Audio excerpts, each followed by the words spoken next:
What's up, Buck fans? This is the Aftermath on 102.9, the game Broad Street South Radio. Let's get ready to jump into this Bucs talk on the Detroit unfortunate loss. So let's get it going.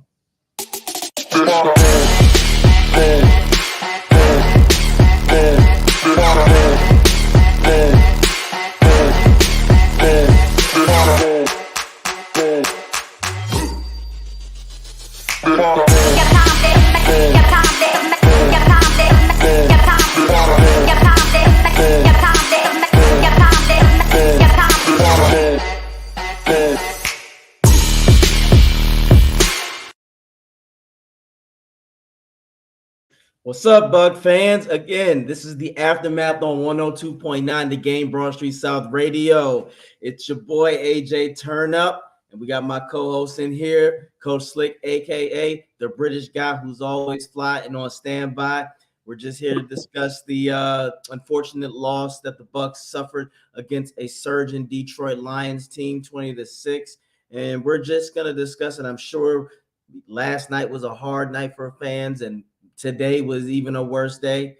You know, sometimes I tell people it's not even the moment that makes it harder. Sometimes it's the actual day where you got to process it some more. Mm-hmm. Anyway, what's going on, Slick? How you doing today? I mean, I was pretty glum for most of it. It's been a bit of a shitty day, to be honest. It didn't ruin my mood. Obviously, I try to always be upbeat and stuff because you got children. You can't drag that shit around with you and be moody all the time. But yes. when I'm on my own, I'm kind of like, oh, for fuck's sake. Of course, though, I had a video that's popped out, and my wife was recording me. I had no idea these videos were being recorded. There's some hilarious ones that couldn't be used where I'm like picking my nose or something like that. And I'm like, I can't use that one. My favorite line is, fuck that Stone Cold Austin fucking motherfucker.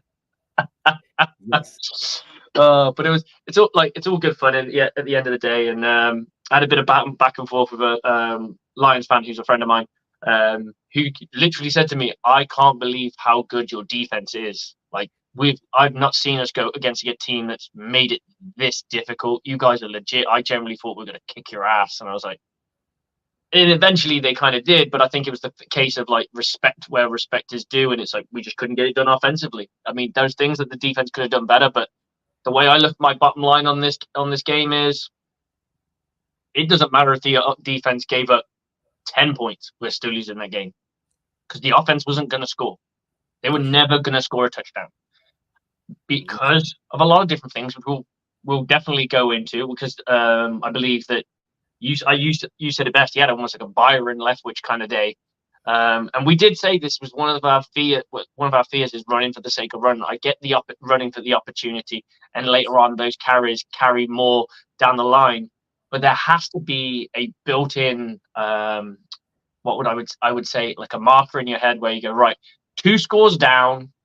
We're 2 scores down. We ain't gonna win the game running the football. You're just not gonna, because you've not had the sustained success yet. So you shelve the run, get back within 1 score, and maybe you look at what that run can do because you've used the pass to get to where you wanted to get to. So maybe you score that touchdown, and now you go, okay, now instead of being, you score your touchdown, and now it's within 1 score again. So you're like, okay, let's see what this run game can do. But what I don't get is run and get a yard or two, and then run and get a yard or two, and now we're facing at 3rd and long. And you're putting it all on Baker to make 1 perfect throw every single time. Not every single time, because they didn't do it every drive. But my point being is, when you only have 1 throwing opportunity, you fuck it up. That's the drive done. That's right. But we're burning down. I felt like we were burning downs on just running the football. Agreed. I agree with you. And before I even give my little rant, I want to bring in our guest, Rick Hughes. Let's bring him on. What's up, Rick? How you doing today? Good. How are you? Well, we're trying to be good. It's one of those things where you're hurting, but you have to look at you just got to look at the bigger picture. Yeah. Now, Rick, I wanted to bring this up first, but because I wanted to have you on there. For Buck fans that are really just getting to the point where they just want to shit on Baker completely, Rick and I have a message for you, and I try not to speak for him, but for me right now, Relax.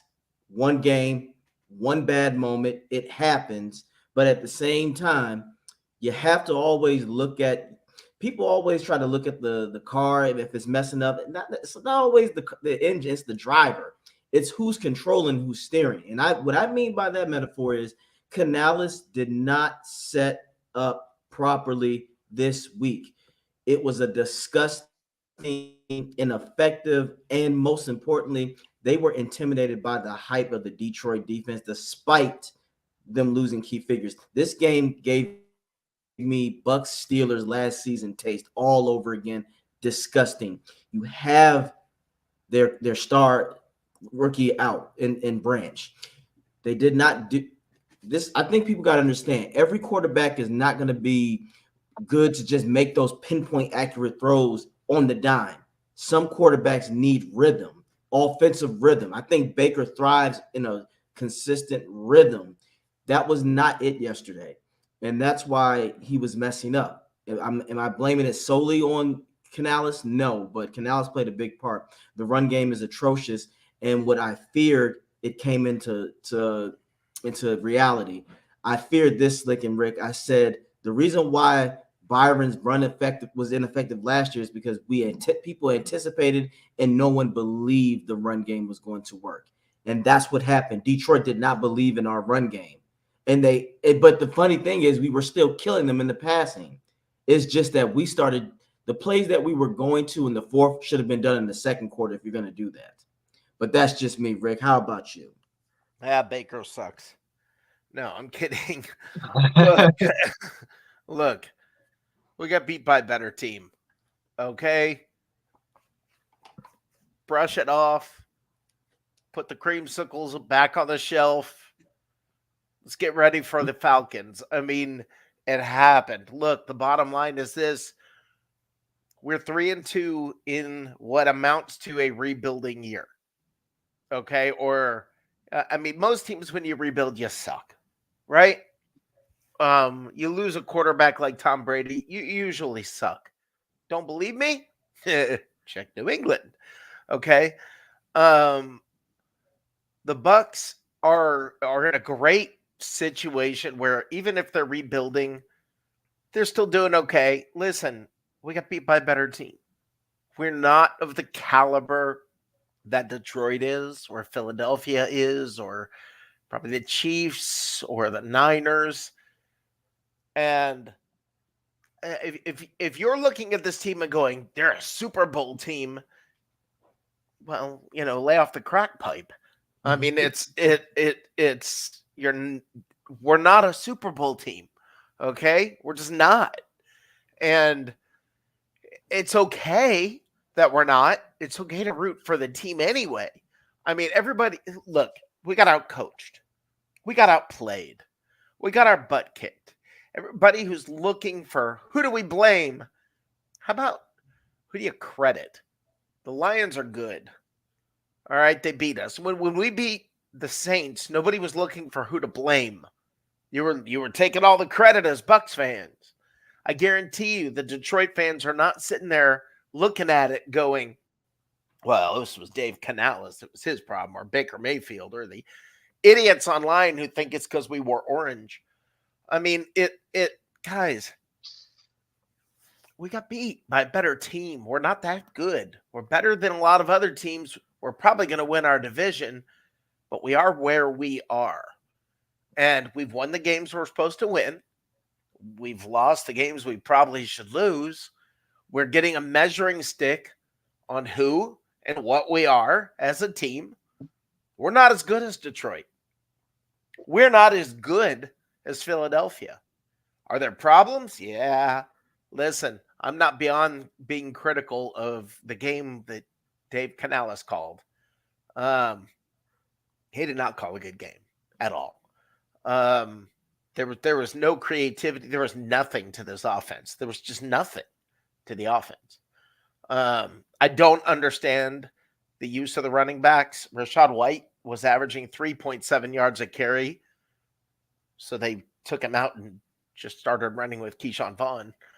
I don't understand the thinking of, I mean, it's always traditionally been the further into a game you get, the better a running back gets. But what we do is use one for a little while, and then we pull them out and basically don't put them back in. I don't understand our use of running backs. I'm not beyond criticism of Dave Canales and saying he listen. Let's be clear. For all of the people who are worried Dave Canales is going to be gone next year and be a head coach, I said this. No, he's not. Yeah, no, he's not going to be a head coach next year. We've got Dave Canales for at least one more year. There's your silver lining, Bucs fans. And we got to figure out if it's a silver lining or not. He's learning on the job. The guy's never called plays before. If he looks like a rookie out there calling plays, he's a rookie. All right, that's why he looks like a rookie calling plays. Look, Baker, one of the weak points of Baker Mayfield is his size, his height. He's not tall. The ball got tipped on what would have been a touchdown to Mike Evans, wide open, but one of the linemen got their hand up, Yes. and them's the breaks. Okay, that's how it works. I like Baker Mayfield. I want Baker Mayfield as our quarterback. He's going to get passes batted down from time to time, and it sucked that it was that play. That would have made everything different. The whole game would have been different at that point. You just have to look at it, I guess, reasonably and say, we lost. Get over it. I'm sorry. I know it sucks. I do. I know that it sucks. I don't like it. I know neither of you guys like it. It sucks. Well, we got a game next week. Exactly. And everybody freaking out about, I mean, where were you a week ago? You weren't freaking out when we beat the Saints ass, were you? You were fine with that. Everything was cool and everybody was great. Now a week later, fire Canales, fire Bowles. And if one more person says Todd Bowles online, can't figure out how to spell his name. I mean, they might be doing that on purpose, Rick, because he might make some fans sick to the stomach, to the bowels. Yeah. Listen, he's done nothing. Todd Bowles has done a great job coaching this year. Okay? He's done a great job coaching this year. We're 3-2 with a first-year quarterback with a rookie offensive coordinator. We're looking at a completely different line to what we were expecting. We lost Tom Brady. The only person that's the constant. Is that correct? What's that? Hainsey's the only person returning his exact original position on that. Yeah. Well, yeah. Everyone else is completely different. Yeah, because but that's what I mean. You switching from one tackle to another. It's not the same, but yeah. Listen, when the Chiefs rebuilt their offensive line, right? Yes. I cannot take credit for this. I have to give credit to a guy named Pat Donovan on WDAE. He pointed this out. The Chiefs started, they were struggling at the beginning of this year, right? And you see the continuity starting to happen with their brand new offensive line. Yeah. It takes a while. We don't have the skill position. I mean, the player's skill level on offensive line that the Chiefs have. Took them a while. It's going to take us a while. Everything about this, guys, everybody just get over it. I mean, grow up. We lost a game. Sorry, go hug your mama. Obviously, that hasn't happened enough. I mean, I don't know what the deal is with you guys whining. Not you guys. But the fans, oh my God, I got a phone call from somebody today, a Bucs fan, flipping out. Oh my God, we need a running back. That's the first thing we need to draft. Why don't we go get Leonard Fournette? Rashad White beat out Leonard Fournette last year. Okay, obviously the problem isn't Rashad White. And this is what people need to stop and realize. If we just run some more crossing routes, I'm kidding. When I saw Trey Palmer catch that crossing route, I instantly went to AJ and went, "That's my dude."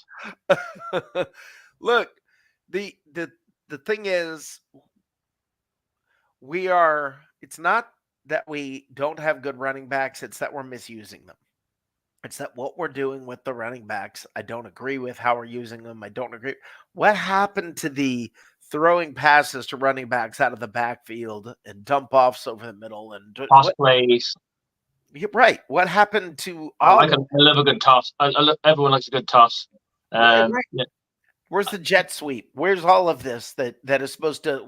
All we heard was we're gonna stretch the field horizontally. We're not doing that, and I mean we had flashes of it, and I think what happens is when we get in over our head. I think maybe Dave Canales right now. Look, somebody needs to tell the guy. I mean, I think when he gets in over his head, maybe he doesn't really know how to respond. I tell you what it is, He's Rick. still learning how to do that. Yes, Yeah. and I'm glad that you said that. Certain guys, when they're under that kind of pressure, they go to their safe zone, and that's just a lot of people. You go to what you think makes you comfortable, because it takes people don't realize it takes balls to take it to the next level where you say, the hell with this, we're gonna just go all out, because that could be your job if you fuck it up. That could be your job, and that's why a lot of people are scared. And Rick, we've seen it. We've seen sometimes where someone did take that risk and it didn't pan out, and then they were canned. All I would say, and I want to get back to the Baker situation, because I know what you're talking about, and I know that this might not seem like it's the right way, but damn it, I've done it before and it's worked. I do think that they need to establish 5 to 6 plays where, because like you said, Baker, his stature is so short, he's not going to be able to process the field like Brady. Brady is people. I'm glad you brought that up, Rick. I was telling somebody, I said, acting like, I said, you do realize Baker is like probably 6'2", 6'1".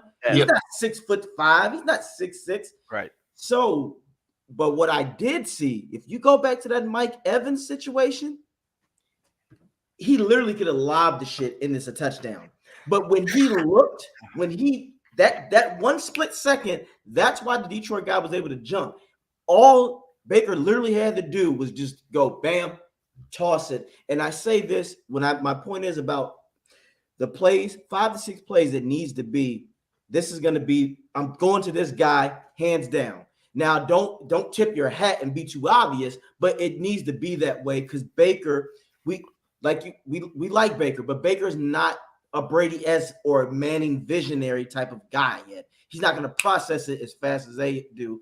So certain plays need to go, okay, we see this coming, and if it's open, just do the damn thing.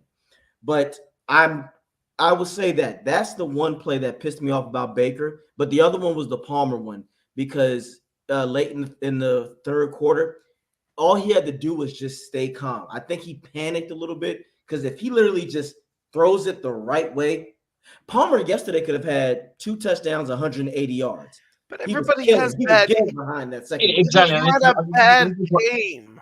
I agree. I'm not. Oh no, I told people this. Baker had a bad game, guys. That is football. The GOAT Brady had plenty of bad games. You just cut it some slack and you move on. If anything, I like the fact that Baker went to the podium and said, I suck today, and that's not acceptable. He took accountability and said, I had this, I messed it up, I blew it. And as I tell people, with a bit of we as well, he did put a bit of we in there, which is good, because you are a fucking team at the end of the day. But right. Well. He said, I sucked, we sucked. Yep, that's bang on the quote. Yeah. That's bang on it. Yeah, exactly. And that's why it's going to take time. What I want Canales to do, though, is not to worry so much. He's not going to get fired this season. I do want him to go balls to the wall and say, you know what? I do have Evans. I do have Otten. Because there was a play that Coach Slick would have been relishing on, guys. There was a pass, Rick, that he threw to Otten, and it was superb. It was superb. I tell you this. Detroit, a lot, it's 50-50, because the Detroit fans that just ain't never been there before because they've sucked so long, they were calling me, talking all this shit. Hey, yeah, we got you. The true loyal Detroit fans that love the game, the football like we do, they said, hey, your defense is special. You guys were doing things. And they said this. One guy said, man, if Baker had a good day, the Bucs win that game on offense. I said, what do you mean? And he quoted me. He said this. No, I'm not saying that they would have blown out. He said the Bucs would have at least been more competitive. He said the one thing that he feared was that his linebackers were not getting things done. He said he counted 7 plays. If Baker just does it right, the receivers had all day and they had open routes too. But this is what a good defense does. Yes. Okay, they make it look like, yes, oh yeah, if Baker did it right on that play. You can look at any given play and find someone open. You can look at any given play and find the opportunity. It's just that's football, man. It's just like it doesn't always go that way. When you put in a young kid that's barely played some football and you stick him in a corner for the first time and everyone goes, oh, he was really, really good. Maybe the ball just wasn't chucked his way because they were focusing on something else. Not everyone, there's so many. When we hear about like a defensive lineman's out, so they bring somebody else in and it's, oh, we'll take advantage of this. Not necessarily, because some teams will script to help that guy out so he's not just hung and dry all on his own. That corner's got the safety help, or they do a little bit of this and they do a little bit of that. Hey, put Ben Cornett's last comment back up, because this is what I was saying earlier. Let's give some props to the Lions. Look, when we beat the Saints, yes, we took the credit for it. Absolutely. Okay. Now, but when we lose a game, it's like blame. I mean, sometimes you're just the better team wins the game, and that's what happened. Rick, I have a beautiful example for you as well. So when we beat this, I have a good example for you on exactly what you're talking about. So on the show that I did after we beat the Saints, I had the head coach of the San Juan Steelers, who is a Saints fan. Come on. And all he did while he was on the show was rip on his coaching team. He was like, we need to get rid of that fucking guy. He's shit. And I'm a coach, and I don't want to ever say someone should get fired. And he's like, but we've got to find a fucking better offense. We got all these weapons. We're not fucking utilized. I'm fucking pissed off. So then the next week happens. And what do? They go and absolutely demolish the Patriots. And all online, he is ripping the Patriots fans that are on our team, going, ha ha, we kicked your fucking sorry asses. We're better than you. And you're like, it is literally a carbon copy of what you just said. Yeah, absolutely. And they lost, and it's back to the fucking offensive coordinator's dog shit, and they need to find a new offensive coordinator. Right. And it's people don't understand. Instead of just going to blame, sometimes you got to say, listen, I told you this, Slick, on the post-game show. I talked about this. The difference between us and the Detroit Lions is razor thin. The beginning of the year last year, the Lions were not very good. We're not as far from where the Lions are right now as the Lions were last year. Yeah. Okay. So listen, we're not going to win the Super Bowl this year.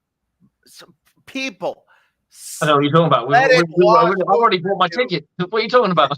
Let it wash over you. Yeah. Okay. One team's going to win. We've seen what a Super Bowl team looks like twice.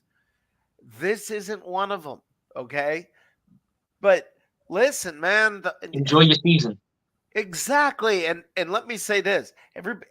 Anybody blaming Todd Bowles, you're wrong. All the criticism he got last year, he deserves some of it for not managing the game well, not being a good head coach. Yeah.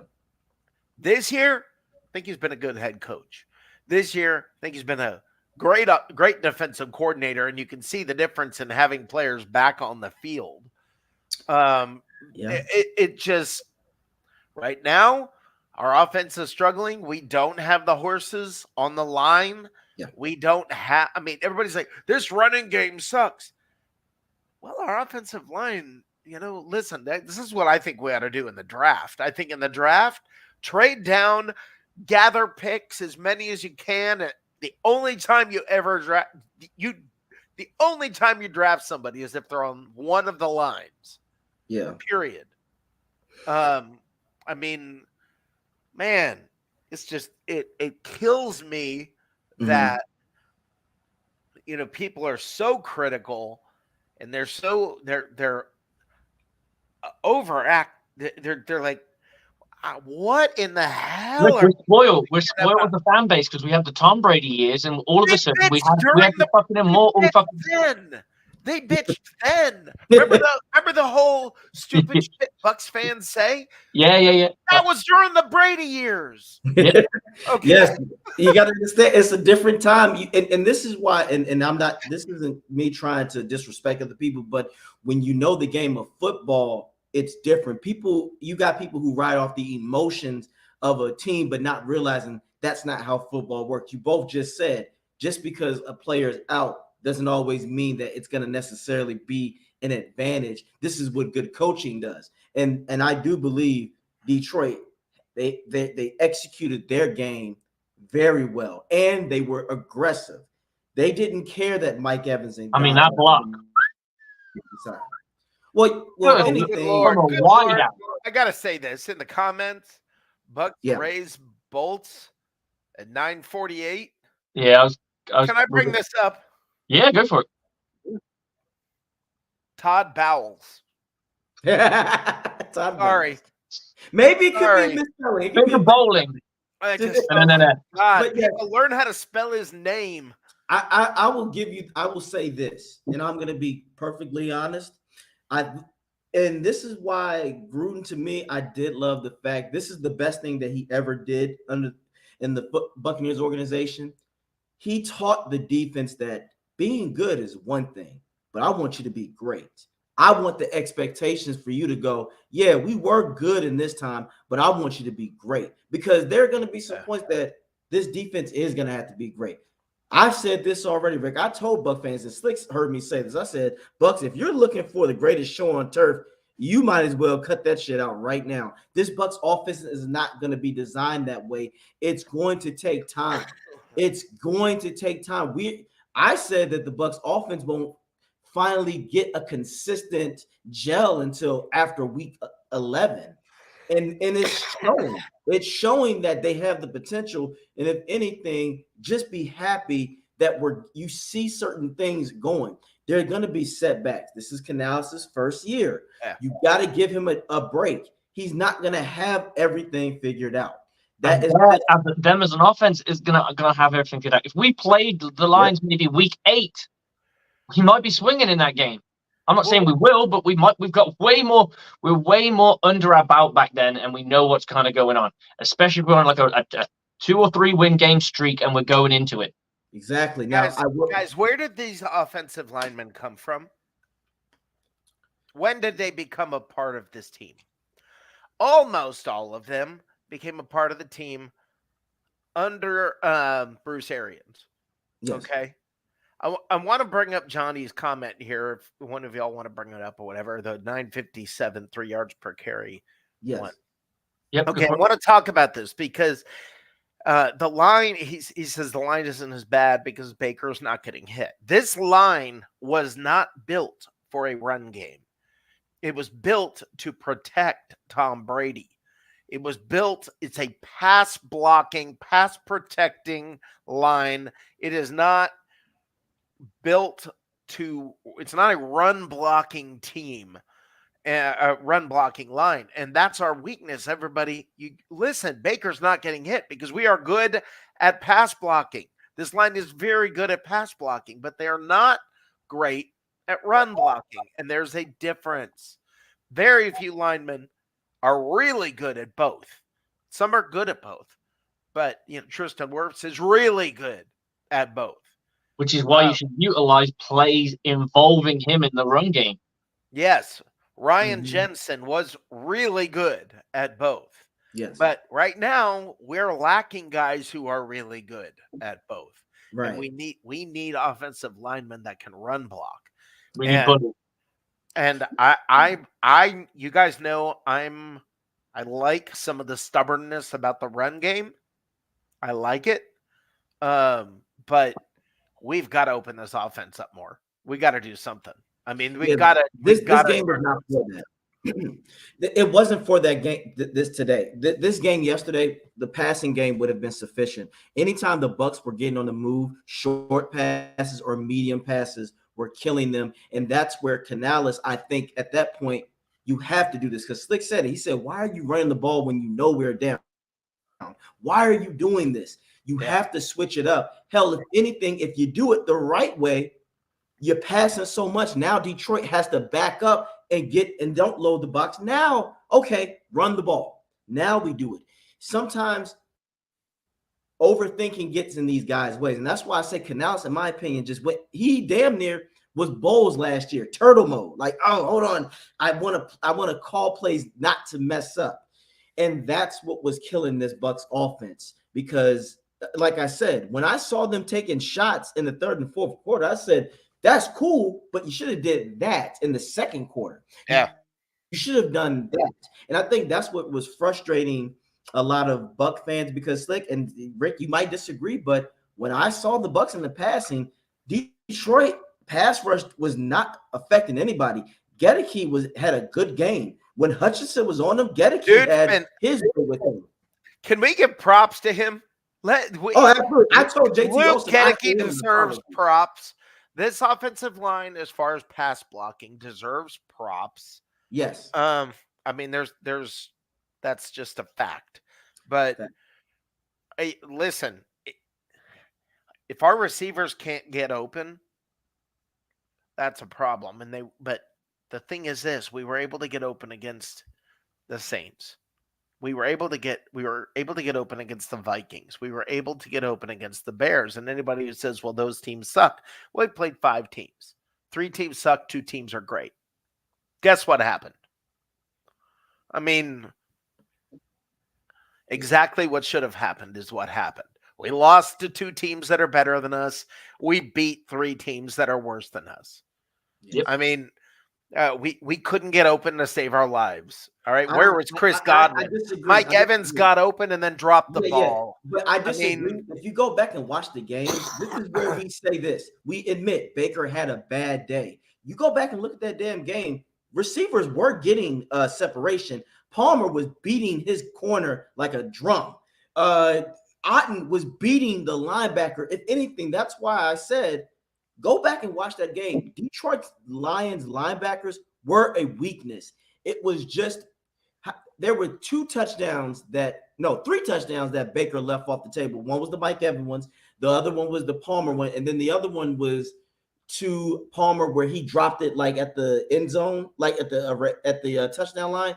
Yeah. So that's why I say this. It was just a bad day. Ricky said it was a bad day. And it happened. And that's why I was telling people it was a bad game, but it's not to the point where we're just, why are we shutting everything down? First of all, the silver lining is everybody in NFC South lost. So what does that mean? Your Bucs are still number 1.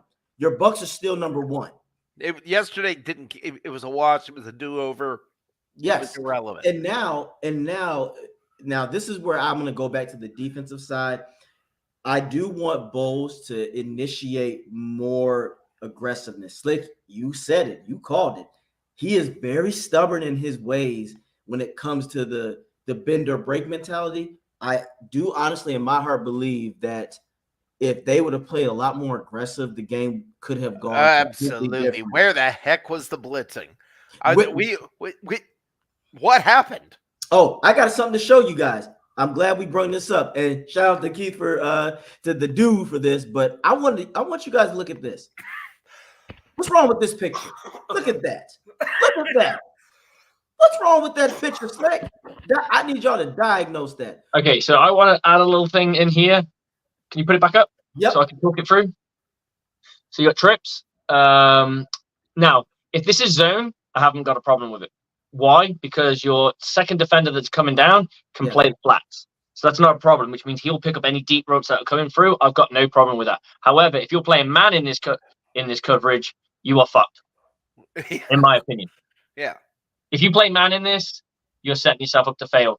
The thing I found is we kind of gave up the middle of the field. You can take it down now if you want, AJ. Yeah. Well, but the thing I found is the middle of the field was wide open, and we were talking about blitzes. I want to know where other people were, because if you're playing zone coverage, which we played a lot of, especially in the third quarter, third and fourth quarter, almost like a preventive defense. The middle of the field was wide open. So where's my hook seam curl route droppers? Were they being pulled in different directions? I mean, the camera. I mean, I'd have to watch the coaches 22 to be 100% sure. Yeah. But usually, if you're playing a zone defense, your two middle linebackers are in what seems the hook seam curl routes, which are about 10 yards deep plus, depending on. And we know that Levante David had a very good day. Oh man, did he? Did he? And then I'd say Devin White was super quiet. I didn't hear Devin White was quiet. I didn't hear about Winfield. I didn't hear about Isian. That was because they were misplaced. But I'm glad you brought that up because that play that I brought up, they got a completion up the middle, and that's why I'm saying. But if you, I think at that point, I don't think they would. They must have blitzed on that one because you would have two defenders underneath that. But put that play back up, and this is the thing that bothers me. Is we look at a play like this, okay, that looks bad, not knowing all the details of the moment. Yeah, we don't know what the play call is, so. Right. What happened on that play? I'd like to know the answer to that. Yeah, it was a catch in the middle. It was a catch in the middle. Okay. From the number 2 wide receiver. Yeah. St. Brown, I think. All right, 50 seconds left in the half. They didn't score. Our defense did what it needed to do, and you can pull it down. The thing is this. Our defense was not the problem. No, because it doesn't matter. If we stopped them for the rest of the game and they scored that one touchdown at the end of the half, what they scored, and they didn't score a single damn point after it, we'd have still lost that fucking game.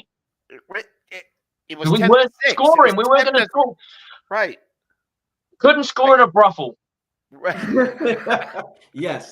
I just couldn't score in a fucking brothel. Yes, but my only issue is, though, still with that, I get that, but there were certain plays where I told y'all this. If you go check out my on It's About Bucket Time, I said I know the weakness we all do, but the biggest weakness to defeat Bowles is time. Yes, time is always against him because while you're figuring out shit on how to take down your opponent, 3 to 5 minutes have gone off the clock. And even let's say if you do only hold him to 3 points in the red zone, but now your offense is, we got to remember, like you said, under the Brady era, the offense was clicking. So they were able to make those mistakes because the offense could bail us out. The 2021 season, saw that. It's easy for the offense to be clicking when you add Rob Gronkowski, add Antonio Brown, add Leonard Fournette when he still cared. I mean, it's easy at that point to, when it. Yeah, you're coming to my point though, Rick. That's what I'm saying. But if you don't have that, it might be a little more. It might behoove you for your defense to get a turnover, so it makes your offense at least like I've always said, and I preach this. The Bucs with this defense, the offense just needs to be average. So put them in a situation where they can just be average. Yeah, you said that. I've heard you say that, and you're absolutely right about that. I think just be absolutely. But this game, because they weren't aggressive, like we said on defense, literally the fourth quarter I saw the Eagles game all over again. They were just bleeding the life out of us, and that's how you beat a Bowles defense and scheme is with time. So sometimes you know how you always say he's playing chess. Sometimes they're playing chess right back. I see I think what AJ's trying to say is that they were at the point where he's still playing bend but don't break, in a point where you're down in a game. You kind of need to you need to get something. You need a quick 3 and out. That's what I'm trying to say.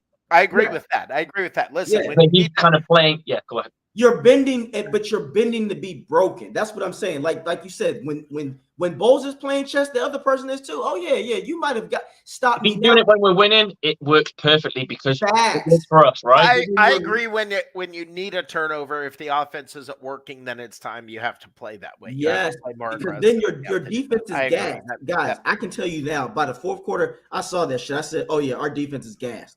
Our defense." Well, what about for me when it was the drive before? And we don't go on fourth down. And I'm like, why are we we're at this point in the game. We need 2 scores. We are not going to give them the fucking 11 minutes. They're going to bleed 4 or 5 minutes off the clock at minimum. They're going to bleed and then we bring out them. But Bowles addressed this in his post-game press conference when he said, there was 11 minutes left. The problem wasn't that we punted there. The problem was that we let them run another 5 or 6 minutes off the clock. So I don't have a problem with punting there. I have a problem with not stopping them on, after. If you're going to punt, you got to be aggressive and go after them. I agree with AJ 100% on that. Oh, yeah. No, this was the But game at to that be point, aggressive. they had been able to sustain longer drives. Yeah. That was the thing. At that point, the inability to get them off the field on third down. Exactly. And the inability to get them off the field because of this shit right here. This. When you do this, this is why, the dude's coming in. What just happened? I'm not sure what just happened. He's flirting with us, but I think he's waiting for a moment.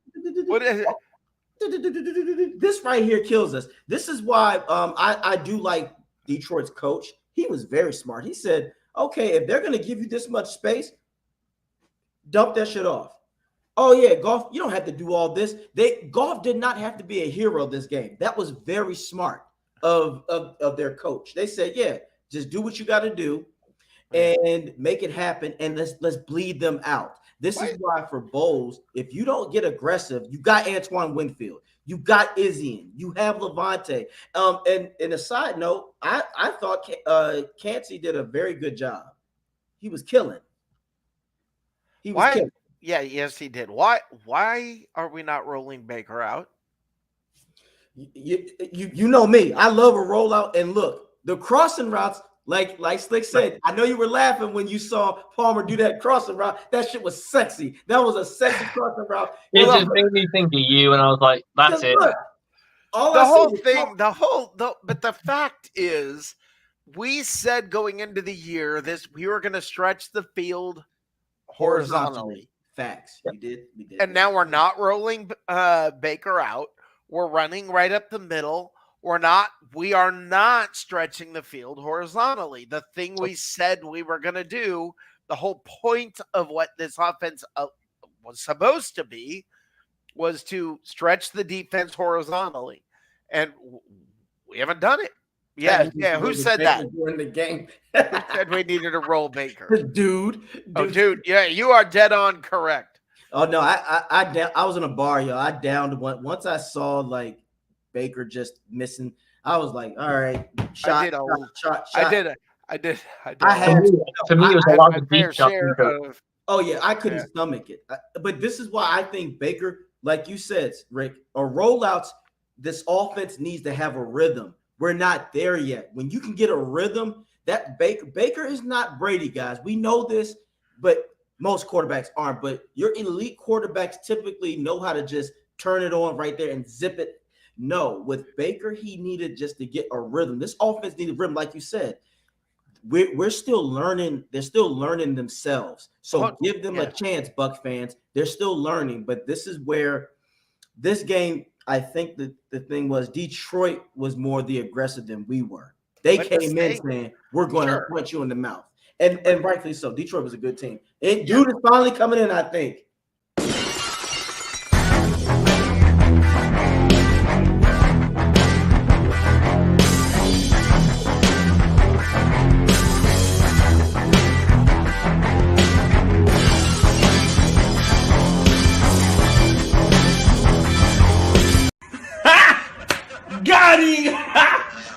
Got him. We got the dude in here who ain't scared to be rude. How you living? So, guys, what do you want to talk about? we talking about a lot. Hey, let me say something real quick. Hey, average social media chucklehead. Hey, average podcaster, sports commentator, sports media guy, whatever. It's weird to me as I sit here and watch Monday Night Football. Broadcast from the biggest TV market in America, Los Angeles, that you guys aren't pointing out how the crowd ratio seems to be highly in the Cowboys' favor. Yet somehow yesterday you managed to point it out, I don't know, 40,000 fucking times, asshole. Hey, we get it, bro. Rich people like to come to Tampa and spend their money and see their teams play. Just like rich people like to go to New Orleans and throw up and piss in the streets. Okay? We get it. All right? But it's weird that you only talk about Tampa. And it's not just the Bucs. I'm going to bring the Rays into this situation. Please, Please shut the fuck up. You talked about the Rays all season. Their attendance sucks. Their attendance sucks. Their attendance sucks. Meanwhile, Miami already bought a new stadium, and their attendance was just as horrible, and they were just as good record-wise. Now, back to the Bucs. Hey, Baker, 3 chai, bro. True Leave, calm down, bro. You were back there looking like some kind of, I don't know, river dancer with your feet. Every time you dropped back, it was tappity tap tap tap tap tap with your feet, bro. I thought you were on Broadway. Here's the fact. I pointed this out to Rick earlier, off air. Mm-hmm. Buccaneers are 3-2 and have lost to 2 of the best teams, if not the 2 best teams in the AFC conference. So what that tells me is the Buccaneers don't suck. The Buccaneers aren't elite at this point. Okay? But I understand most of you people, or a good majority of people who just joined this fan base in the last, I don't know, 3 years, Tom Brady, and you're like, oh, well, we should be dominating. Anybody want to guess what the record was after 5 games of Super Bowl year under Brady? Probably 2 and 3. Right. It was basically the same. Right. But we hadn't lost to 2 of the better teams in the conference. We were losing to people like the Chicago Bears, where Brady was twirling the ball around, not knowing what fucking down it was. That said, Byron, oh, I'm sorry, you're not here anymore.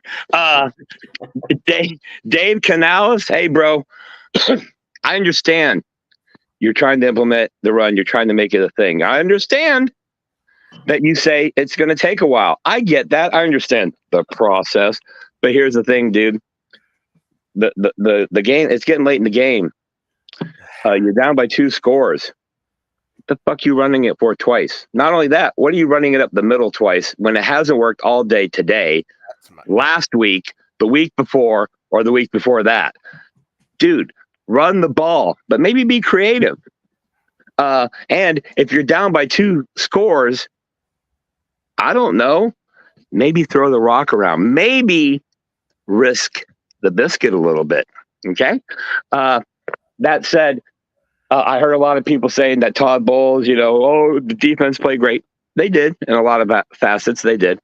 But Todd Bowles shouldn't be getting this much heat. Well, first of all, you're calling the cushion coverage, and people can argue whether or not that factors in. I don't give a shit. But what I will say, yeah, that's what that means, Rick. No cushions. Got it. Thank you. Thank you for explaining it to me, because I'm like, what the hell is he doing? No pillows with. Okay, got it. Well, hey, I'd rather have no pillows than pillow biters, but that's a whole nother show. Oh wait, I'm sorry. We don't have a corporate sponsor. Where was I at there? Oh, okay, dude. Todd Bowles is the top of the ladder, right? The only person above him calling shots is the GM, and he's not involved in game day decisions. Cool. So if Canales, whatever the fuck his name is, isn't doing what you think he should be doing, it ultimately falls on the coach. If a player fucks up, it ultimately falls on the coach. Shit flows uphill in this industry. That's how it works. But I'll say this. We're watching it play out tonight on TV. We watch it in every game. When you play a cushion coverage and it's 2 to 3 yards longer than what the first down is, and it's on third down, the conversion rate's like 80%. Now, we've got an article coming out from the great old salty Buck here on Bucs Report tomorrow, where he took a look at the Buccaneers, the completion percentage against the Buccaneers defense in zone versus man-to-man. And that's going to be a pretty deep dive, and it should be revealing. But I'm pretty sure we're going to find out that the Bucs zone gets picked apart. Yeah. And the man-for-man is where they flourish. And I'll say this, Carlton Davis, we've heard this from draft day. He's physical at the line. He's physical at the top of the route. He's great at the top of the stem. Well, that means you have to have him in fucking man-to-man, bro, not 2 yards off the receiver covering a zone. It doesn't match the personnel. Bulls, I will say this, great job on the blitzes yesterday. You brought them at the right time and more than I actually thought you would. Run game on the offensive side? What run game, dude? Seriously, what? Hey, Rashad, maybe you don't change your number to number 1 until you do number 1 shit. Is that too much to ask? I'm asking, what do you guys think?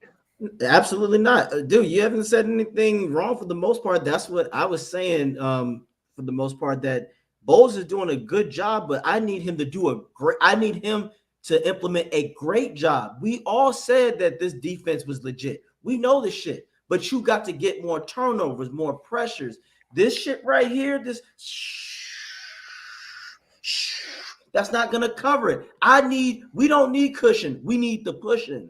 As you said, Carlton not Davis. when you're this far, not when you're 2 scores down. I get cushion when you're being preventive and you're just, as the dude said, if you do never want to be behind, you never want your corners in front, have sticks in front of them. You don't want the first down marker to be right in front of them. Dude, the old adage is you put your feet on the first down marker, and that's your last stand. That's how it's been from day one. I don't get it, and I don't mean to interrupt you, but I totally guess I meant to interrupt you. I don't fucking know, but the thing that's frustrating now. Granted, we all sit here on screen and wherever we are, looking at things in hindsight, looking at things while we're not standing on the field, having 60,000 people, all right, 30,000 people screaming against you at your home stadium. I understand there's a lot that goes on, and I understand all this, but here's where I'm at. If you watch, and you guys probably didn't get a chance because you're on air, watch the beginning of the game tonight when the Chargers went down the field. They went down the field, calling plays that got players open where there wouldn't be a doubt they were open. And they utilized it. The Buccaneers seem to be like the entire NFL is moving towards this razzle-dazzle, misdirection, crazy offense like you see with the Chiefs, a little bit with the Rams, and so on. And the Bucs are kind of like, no, we're going to do 3 yards in a cloud of dust and play action, bro. And that's fine if you can do the 3 yards in a cloud of dust, but you can't. You're not. I just want to reiterate to the point what Bucs reporters just replied to Johnny is they are the Eagles base is a 3-4 heavy zone team, and they won't just they won't just have one coverage because you'll get your ass kicked. No one has just one coverage. That's what a high school football team does. That's what a middle school football team does. As you go further, you implement different things because you kind of have to. You've got to have answers for different things. You can't just be good at one thing. But what I find weird is that AJ has that pillow. Because it pisses him off so fucking much. He's been saying this for 2 years. He uses that to smack off the bitches at his front door. Look, I'm just saying, I hate cushion because cushion coverage is a psychological disaster for a DB. And Slick has said it. And I can agree with him for the most part. Playing a corner is one of the most, if not one of the most difficult, one of the most difficult positions to play. And if you don't know where that coverage is or the route that receiver's running, it puts you at a disadvantage and sometimes a physical disadvantage.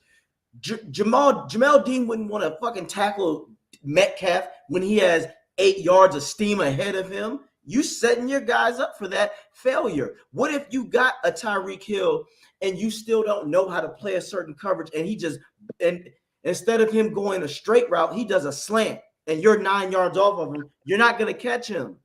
AJ, do you want me to do my thing?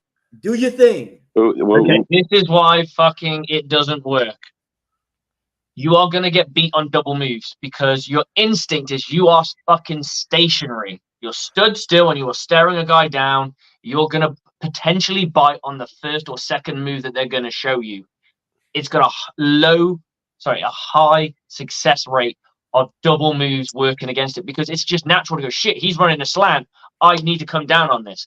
But what I will reiterate the point is if you're playing off man. If you're playing off man, you can get beat for it.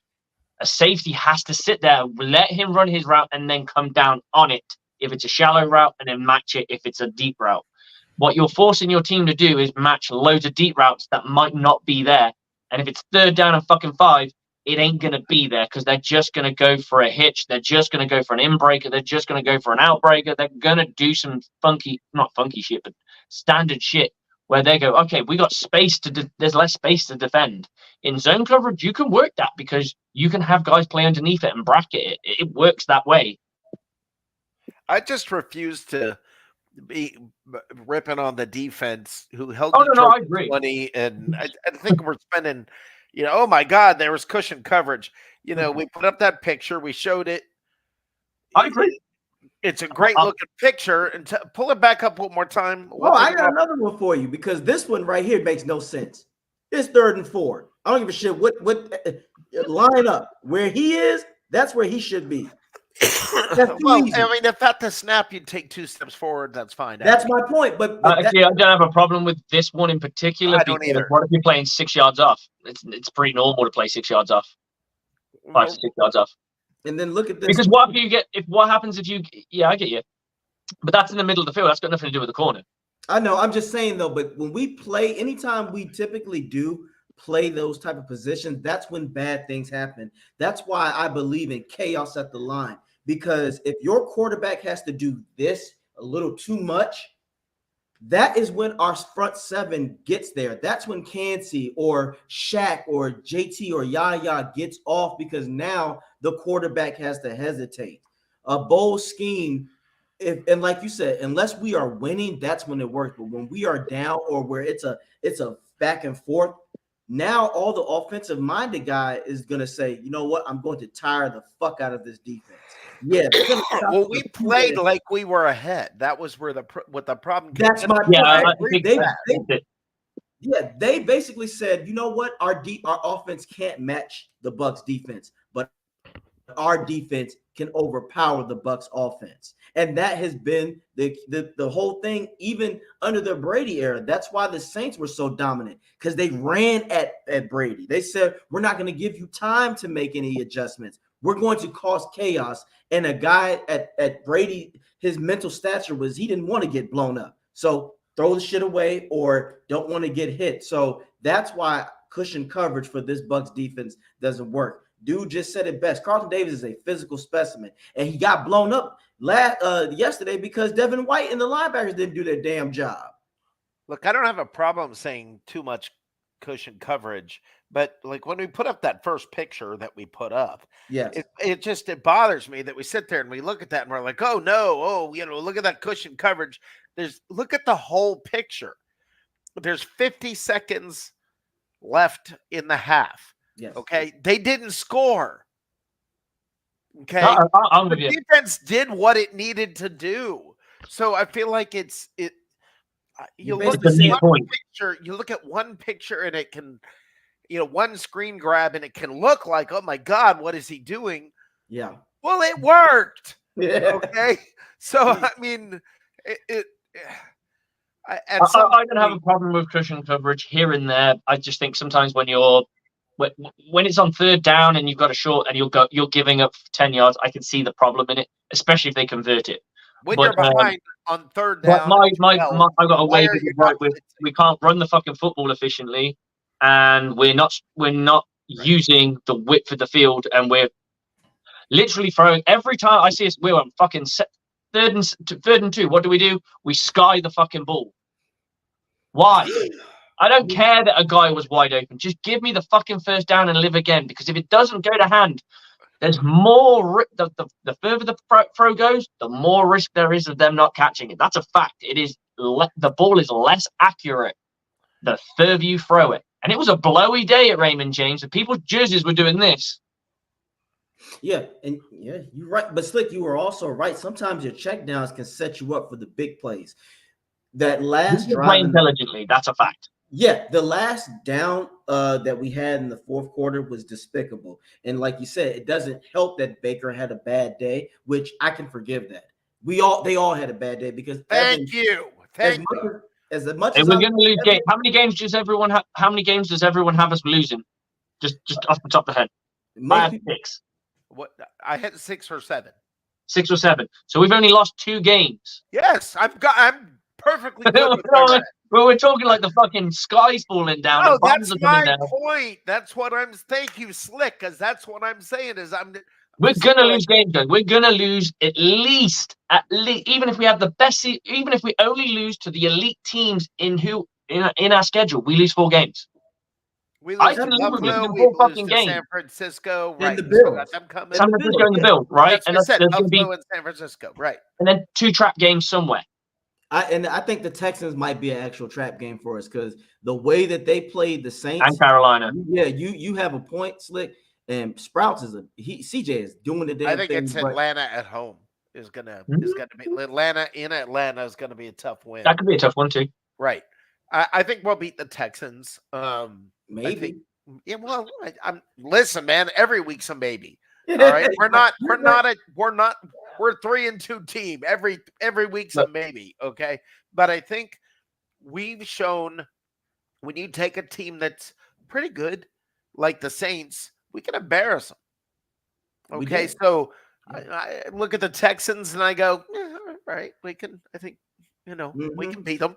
I mean, I'm Rick, not. I think you and Slick is right. The sky isn't falling. I've told people, no, if anything, this what I think with certain Buck fans, they just want to make sure, and I know we want to go Canales and Bowles. What have you learned from this so that this won't happen again at this type of juncture? Like you said, losing to Detroit, I'm not mad. We talked about that. This is if you're gonna lose to a team like Detroit.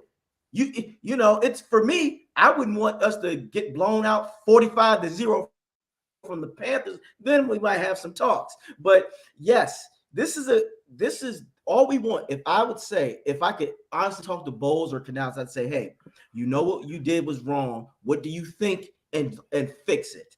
That's all we want. Hey, I'm not expecting. If you expect the Bucs to just win every game for the remainder of the season, you're out of your mind. The Bucs are gonna. Right. We say when we get to the game, I believe we're gonna. Right. I know that we're gonna lose X amount of games, but on the day you not this one. On the day you ask me on the day, I think we can beat anybody. Right. That's my philosophy. Well, shit. We don't know what happens. And this is why I said this. What if the Bucs fuck around and beat the 49ers? It can happen. Well, this is the thing. Every team has one game during the year that's inexplicably like you look at it and go, what just happened? Like the Jets this week beating with Milf Hunter. What? With Milf Hunter as their quarterback. Not Aaron Rodgers as they would expect it. Not Milf Hunter. Not right. Milf Hunter. For the first time ever, the Jets beat the Eagles. And it was the guy that they had as their backup who won them the game. Right. So to me, and their defense. Listen, man, it can happen. And yes, the Browns beat the Niners. The Jets beat the Eagles. There's going to come a game that we're going to beat somebody and everybody's going to go, what? Like, watch, we'll beat Buffalo. And then everybody's going to freak out and be like, oh, we're Super Bowl bound. We're, the other half will still be calling for Trask. I don't know. And a few Winston people will still be there was somebody in the comments earlier saying if it would have been Cansey, if it would have been Trask, we won that game. And I'm like, fucking hell. Yeah, no, that's funny you say that, though. Rick is right because let's just say hypothetically the Bucs beat the Falcons, the Bills, and they fuck around and beat the 49ers. Like you said, Rick, next thing you know, people like, the Bucs are elite. We'll be like, all right, hold on now. Well, wait a minute. Now, if they beat Buffalo and the 49ers, okay, they are going to be elite. But now you're the one that's got to get off the crack pipe. We're gonna take an L on one of those games more than likely. It's just if you lose, it's one thing. It's just it's just how you lose. Now for me, if I get smacked more than 40 points, then I am gonna feel some type of way. But that's what I mean. We're losing games, but we're not. I mean, last game wasn't the prettiest, but defensively, it's not like people are dropping nuclear bombs on our defense and we're getting absolutely shredded. Right. When Ryan, we're fighting. We're in that game. We were in the game until the fourth quarter. Yep. Ryan Neal got ripped to shreds for that freaking beautiful pass, and that he's trying to get the arm in there and rake it out as well. Yes, he got the arm. He made up ground. He got the arm in there. It was not bad. It just I'd be happy with I'd be saying my DB did his best if I looked at that one. Yes, and I mean you're gonna get burned sometimes. Don't believe me? Go back and watch the highlights. Go Google sometime Darrelle Revis getting burned. and have fun because there's plenty of film. And Darrell Revis was unbelievable, and he didn't play cushion. Yeah. Okay, so I mean, Yeah. it's you win some, you lose some. We lost this one. We Get lost over this it. one. We Get lost over this- it. Listen, we've talked enough. I'm fuck. I'm done with this game. I mean, it's time for the freaking Falcons. It's Yeah. like, Bring on oh the my Falcons. God. Yeah, I'm bringing on the Falcons, and Ben is Pull right. down. And shout out to Ben. Ben, you're talking good stuff all across the board. I like this too. I am not sold on them yet. He said this is true. Ritter is blah. If you watch that game against Washington, fellas, that last pick he threw in the end zone, that's inexcusable. At home, they're a different team, though. They play tough at home. Yeah, but the Bucs, don't they come to the Bucs house? They come this home. time this week they're here. Now this is this game. Now this is a game. I think you've got to look at the Falcons and where they're at when we play them again. Yep.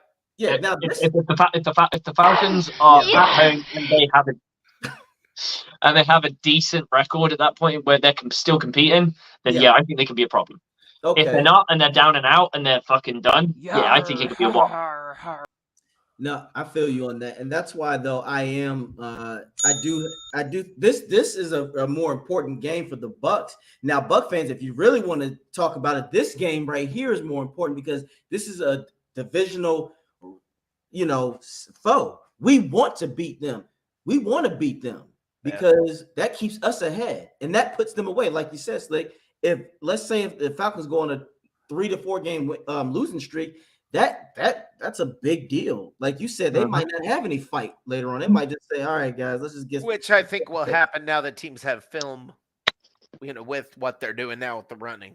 Hey, I got a question because you brought up the Falcons. Yeah. Desmond Ritter, is that his name? Desmond Ritter. Ritter. Okay. How does he also look like a 24-year-old, 69-year-old man? He's a fresh-faced old man. Does he got that reverse aging thing where like he's going to be a senior citizen in 5 years? Yeah, Benjamin Button. Yeah, probably. Yeah. He's not good. That's all I care about. He is not good at all. And if the Bucs don't take advantage, this is what I'm saying for Bowles. As much as we want to credit him, there's no reason you play this type of coverage against Ritter. But we're 3-2. That's fine. It's not like we're playing bad. Wait, better yet, we're first in the division. Yeah. Oh, we know that. It's not like we're playing bad defense. Not at all. But I want us to stay that way. He's nuts. If you can put it this way, if the Bucs defense, let's say they get a turnover, and if you can get up 10-0 with the Falcons, the game's over. Game's over. Just 10-0. That's all I need. 10-0, the game's over. Falcons ain't gonna do shit. And I know I said that about Detroit, but I was saying that hoping-minded that we never got to that fucking point. No. That's the problem. Hey, I almost picked the score exactly. I picked the final score would be 20-9. It ended up 20-6. I just got the teams backwards. Yeah. I said, look, I got a lot of hell behind my videos when I said the Bucs win 31-10. Oh, people were in my comments, but I answered back and said, yeah, I had to get the red nose and the lipstick out and get the clown. Whoa, hey, whoa. That pillow means something different than when you say it like that. All of a sudden, now I know why he's got the pillow. No. This is strictly for clown looks. The red nose. I had to rock the Ronald McDonald look yesterday emotionally. It wasn't good, but yes, you're right. It was. We lost against a better team. Deal with it. It's done. It's in the books. We can't. So we're fighting for the 4th seed. Yeah, we're fighting for the 4th seed, and we don't know Detroit. We don't know what's going to happen down the line, but I'm just saying right now we look like we're the 4th seed team in the NFC. We're the 4th best team. We potentially are the 4th to 5th best team in the NFC. What? And this got to be the last. And we're rebuilding. Remember, guys, we're still rebuilding. That's my point. Thank you. Now, thank you. We're rebuilding and winning. We're rebuilding, and we're the 4th to 5th best team in the NFC. That ain't bad, is it? No. Thank you for saying that. So, I got to run. I do want to say on the way out the door, I want to say, guys, just stop all the criticism stop freaking out every time we lose. Stop freaking out every time we win. Stop freaking out. Root for the team. Have a good time. Stop and think. I mean, we don't need every time you've heard of a name that's free agent, you don't need to get him. Stop it. Okay? Stop it. Guys, I got to run. I hope you guys can come tomorrow. The show's starting at 9:15, but I got a special guest up until 9:30.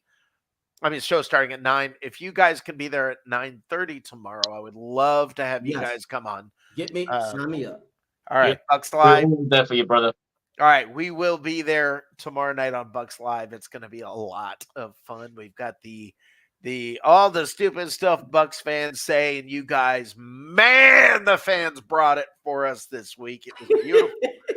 And we got the meme grinder. We've got Dave doing Don't Be a Baby. And it's going to be a lot of fun. And we might even be bringing back a segment, not a show, a segment. Not sure if it'll be this week or not, called What's Cooking in the South. So Nice. that may be back as a segment. We'll see. Hopefully, see you guys tomorrow night. Yes, sir. Catch Okay, you. Have a great night. You too, And you, bud. man. Take it easy. So yes, Buck fans, the sky is not falling just yet. We know that. I think we just have expectations, as we always do, but we just got to center ourselves. The Bucs will be fine. Your Bucs are fine, because I was at peace. I'm not gonna lie. I had to go back and say, wait a minute. Oh, everybody else in the division lost. So we're fine. We're still at first place. So even First place with a game to go, and we play against a divisional rival where we can have that separation. And that means we've got that separation on two teams. And let's face it, they're the two teams that we need to have that separation on. yeah, exactly. We've beaten the Saints and we've beaten the Falcons. If that happens, they have to have a very convincing game versus us when we next play them. And the Saints come to our place, not to the Mercedes-Benz crack dome. Facts. And then you said something else. We don't know what their outcome is going to be by then. We don't It's play so much harder to win when your ass is being kicked and whooped every time. Now, I can understand someone like the Panthers. They're at the point where they know they're bad, but anytime they can get a scalp, they're going to go for it. You know what I mean? So I think they're always going to be fighting. It could be The Falcons, who thought they were in it. Yeah. Hey, imagine going to school thinking you're the toughest guy, and then the first thing that happens, you get punched in the nose 5 weeks in a row. You no longer think you're the fucking toughest guy in the world. But if you know you're you're one of the weakest guys, you'll always fight above your weight because you're like, fucking, I don't give a shit. Yeah, that's their mentality, right? Unless they're like 100%. Do they? No, they don't even. They get nothing. They get fucking nothing out of losing. They can't even fucking drop all their other picks will drop down, but their first round pick is a done deal set. Someone else has got that. So, the Chicago Bears have that shit, don't they? So yeah, I got punched 5 times in the face in a row, but I was paying her to do it. Just yeah, dude. oh gosh. Oh, I'm sorry. This is a family show. Hey, Christopher Cole. What's up? Exactly. What's up? And again, guys. And Johnny, here's Johnny. Did you know Johnny's name is Here's Johnny? Here's Johnny. I love it. Johnny, am I fired up yet? Dude, did you ask me if I'm fired up? You want to know if I'm fired up? You know what's all about. That's right. Fuck yeah, I'm fired up. You know why? They're 3-2. They lost to the 2 best teams in the conference. Yep. There was a myriad, word of the day, reasons of why they lost those 2 games. All of it is correctable. Hopefully they got the right people in place to do that. And really, if we establish a run game, we can hang with any team in this league. Because Baker in play action kind of gets me chubby. and I love how he plays the game. I'm not going to sit here and compare him to anybody because I don't think that's fair. I mean, first of all, it's Baker Mayfield compared to, you can't compare him to Brady. You can't compare him to anybody else. He plays the game his way. What we're getting is the Baker Mayfield grabbing his crotch at Oklahoma, Baker Mayfield, with a little professional twisted on him. meaning a little humble, a little, okay, I can't do it all by myself. But when I have to lower my head and get that extra yard, I'm down like 4 flat tires to do that. And that's why I like him. Now, if you start making boneheaded decisions and plays consistently, I'm going to come for you. Okay. I mean, we kicked around the notion of having the lead article after yesterday's game called Buccaneers Get Baked, because I can make an argument from that opening interception, even though it was kind of a fluke, that took the deflation out of the team, the stadium, and it felt like the coaches went, oh my God, and got a little conservative after that, or a little more than they would have been otherwise. If they would have nailed that 90-yard touchdown to Evans, who was wide open, dude, you could have thrown that ball underhanded like a granny shot in basketball and got it to him. If they make that play, I think the Buccaneers blow the lid off of them because Detroit didn't know what was coming. But dude got his hand up. Dude made a play. And that's it. That's the thing we have to realize. Yeah. Those guys on the other side in those dumbass uniforms, whatever team it is, they getting paid too. Okay? Mm-hmm. They putting food on their family's table. So they have people just like these guys on camera on the other side feeling the same type of way. So I'm not going to put dirt on top of the Buccaneers. I kick a few rocks at them, but I'm not going to write them off. But here's what I will say. Doing the same thing over and over again, expecting a different result, is the definition of insanity, okay? If you want to establish your own game, show that to me. Not by calling running plays constantly, by diversifying the run plays, by using the running back who's in the appropriate play that matches his skill set, by running behind your guys who are more like road graders that can open a hole, by doing pre-snap motion and having one guy go the other way. Dude, tonight I watched the Chargers run a left toss that had a designed instant cutback or crackback and went opposite immediately. So it was basically a halfback toss left counter.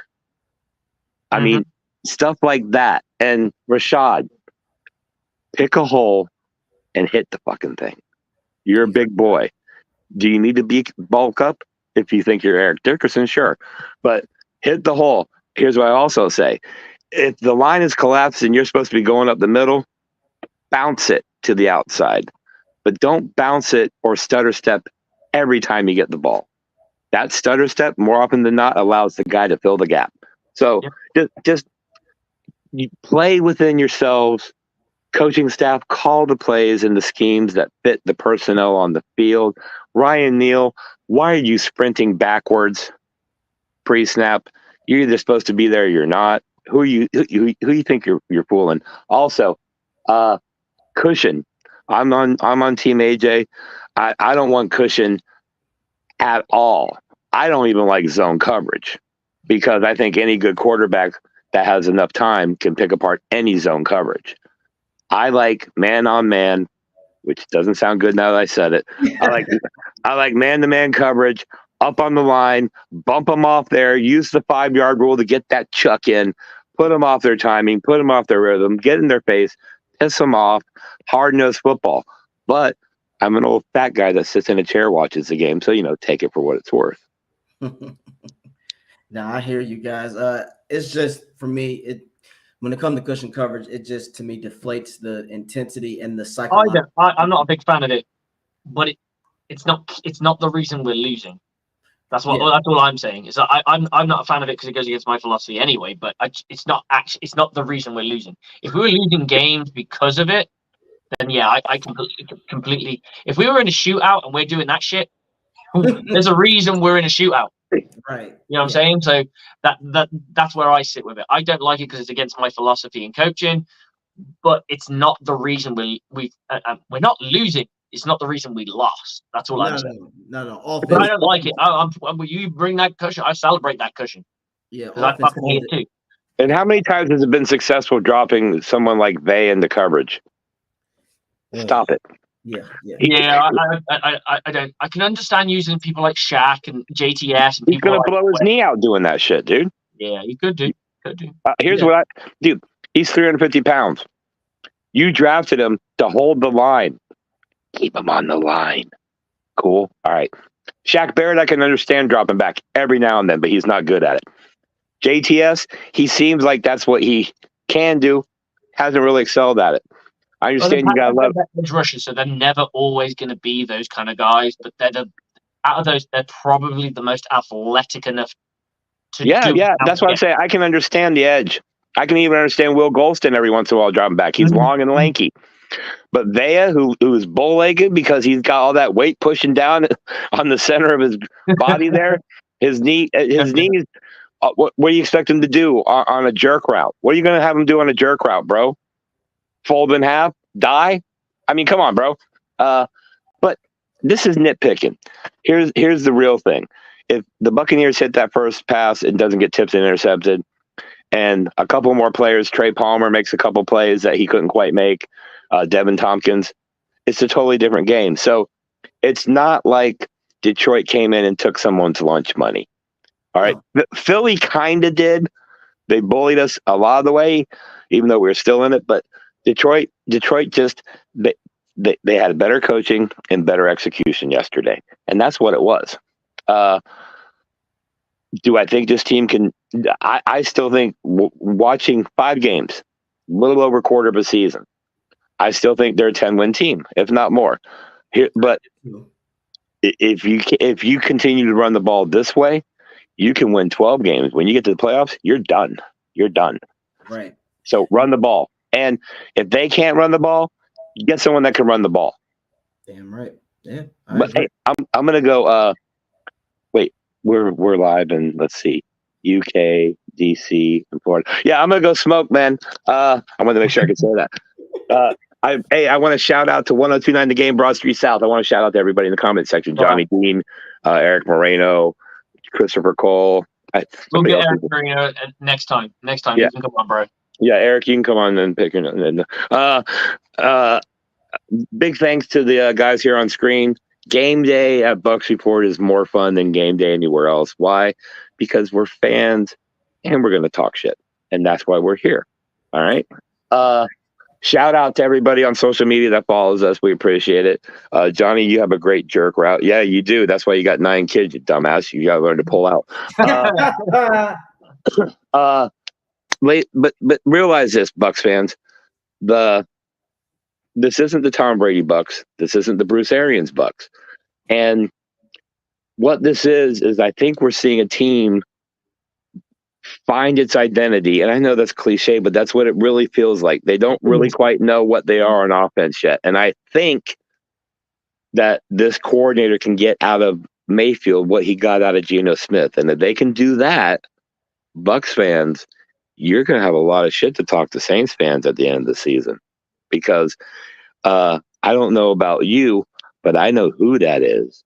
That's Weedat. Yeah. Weedat Bucs. Imagine sweeping twice. That would be like sweeping twice and the South in the pocket. That would be. It would be the icing on the cake. And then all I could say is, like, I see this team. Rick did say to us that he doesn't see it being a Super Bowl team. I also believe that.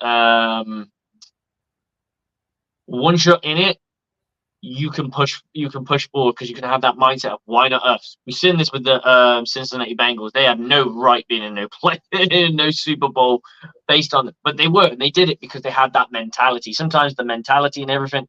Look at the Bucs when we won the Super Bowl. I didn't think we were going to win the Super Bowl that year. Even when we made the playoffs, I was like, yeah, we'll probably win a game or two, and it'll probably be done. Of course, on the day, I'm telling you, the Buccaneers are going to win the game. It doesn't matter which game it is. But I know that we're going to have losses this season. I know that we're going to probably at least lose at least lose 5 games. 100%. That's what I believe. Where I believe we're at. But we might not. We might only lose 4, but we might only lose 6. As long as we win the South with a winning record, I will be. If we're 9 and 8. I'll take it. I'll take 9 and 8. I'll take 9 and 8 because it's another title. This is supposed to be a rebuilding football team. Yep. And if you're a rebuilding football team and the worst you can do is 9 and 8, you're 9 and 8 and win the division and win a playoff game, you ain't doing too bad. No, and it worked out for Detroit. Look at how they did it. So it's always like that. But yeah, and with that, I'll wrap it up. I'm gonna end it up. Just Buck fans, the sky is not falling. If anything, they're going to self-evaluate themselves, and we're going to be fine. So when we get back on here, we're going to talk not about Detroit. We're going to talk about Atlanta. That's the next place of business. We got to talk about what we can do and why we think we're gonna win. So with that, y'all, I'm gonna be out. But as always, you can catch me here on 102.9 The Aftermath, Game Broad Street South. Be sure to check me out on my own page. It's about Buck and Time. Also, check out my link on Instagram, AJ Turnup, and get some fly gear. And as always, go Bucks. Slick. Go Bucs. I'll chat with you later, my man. Hey, I'll catch you in a bit, brother. Take care. Take care, man. Okay, guys, so that's pretty much the end of the show. I've got a few people. Let me go. When's the next stream? Eric, the next stream is probably, I get told on a Saturday that, well, why not do a show on a Saturday? So that's probably when it's realistically going to be another one. But realistically, genuinely on paper, we should be on next Monday. But you never know. Because these guys, we'll get chatting for a bit. Like, let's do a show. So we do a random show, usually around about 8 o'clock on a Saturday. It's not always set in stone. Love it, Johnny. Look, Johnny preaching to the choir. You control anytime. We always appreciate you, brother. Guys, that's the end of the show. We lost in Creamsicle. It wasn't pretty, but it wasn't that bad either. Everyone else in the division lost. We go forward. And if we can flip this game against the Atlanta Falcons, who aren't playing too great, then guys, that's a divisional rival. That sets a bit more separation between them. And if we get lucky, maybe the Saints go marching home too. And then we really are cooking in the South. But other than that, guys, go check everyone else. Johnny's got a great show that he does. NFL Edition. I'm not sure if he's always presenting it or he's always on it, but I know he does bits and bobs, and those guys are fantastic. Check them out. And of course, you got Rick's show tomorrow. I believe they're going to go at 9 p.m. Check them out. Always great to have him back and some of the brilliant stuff that he has in his show. And of course, you'll get all the other stuff that we do. I'll be doing the post-game show. AJ will be doing the pre-game show, and I know the dude usually does a cover show covering the games that are coming up in the day. So brilliant stuff. Hey guys, we may have lost, but we ain't down and out yet, guys. We still got a winning record, and we got to keep stacking wins. Bucks on me, Bucks on free. 1, 2, 3, go Bucks!